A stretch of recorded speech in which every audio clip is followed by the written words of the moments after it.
जब हमारे नबी के दादा का इंतकाल हुआ तो उनके आखिरी अल्फाज क्या थे और फिर नन्हे मोहम्मद की परवरिश किसने की, चलिए जानते। कुरैश के सरदार, काबा की चाबी के अमीन, सब कबीलों में इज्जत रखने वाले बुजुर्ग हजरत अब्दुल मुत्तलिब बिस्तरे मर्ज पर थे। बड़े बड़े सरदार उनकी चारपाई के पास बैठे थे। उनकी सफेद दाढ़ी सीने पर फैली थी और आंखों में अब भी नूर चमक रहा था, मगर सब जानते थे कि वो साया अब उठने वाला है। लेकिन उनकी निगाहों के सामने बार बार एक नन्हा बच्चा घूम रहा था, वही जो उनके दिल का चैन और सुकून था, वही बच्चा जिनके वालिद को उनकी पैदाइश से पहले ही मिट्टी के सुपुर्द कर दिया गया था और जिनकी वालिदा बीवी आमना भी मदीना के सफर में 2 साल पहले इस दुनिया से रुखसत हो चुकी थी। नन्हे मोहम्मद सल्लल्लाहु अलैहि वसल्लम जो अभी सिर्फ 8 बरस के थे, मगर उनकी पेशानी से एक अजीब सी रोशनी झलकती थी। हजरत अब्दुल मुत्तलिब ने अपने पोते मोहम्मद सल्लल्लाहु अलैहि वसल्लम को अपने पास बुलाया, उनके सर पर प्यार से हाथ फेरा और बहुत प्यार से सीने से लगाया और धीमी आवाज में कहा, ये बच्चा कुछ अलग ही है। फिर उन्होंने अपने बेटों की तरफ देखा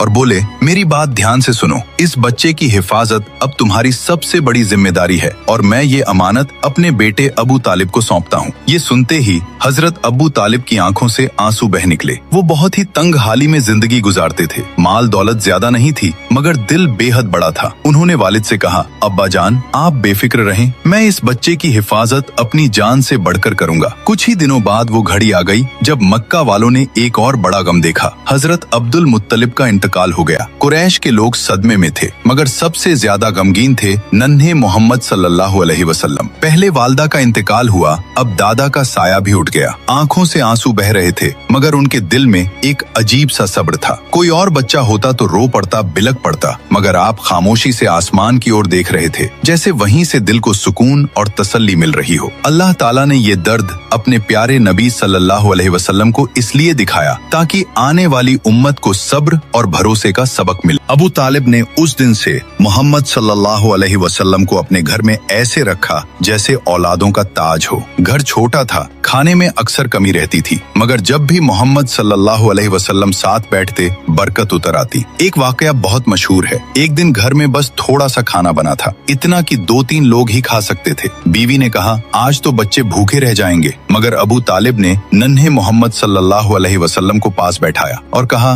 बेटा तुम भी हमारे साथ खाओ। जैसे ही आपने बिस्मिल्लाह पढ़कर खाना शुरू किया, वो थोड़ी सी नेमत बढ़ती चली गई। सारे बच्चों ने खा लिया, घर वालों का भी पेट पूरा भर गया, लेकिन फिर भी थाली में खाना बाकी था। ये है मेरे नबी की बरकत, जहाँ थोड़े से खाने में पूरे घर का पेट भर गया। सुभान अल्लाह। जो लोग नबी पाक से सच्ची मोहब्बत करते हैं, कमेंट में सुभान अल्लाह जरूर लिखें और अगले पार्ट के लिए सब्सक्राइब जरूर करें।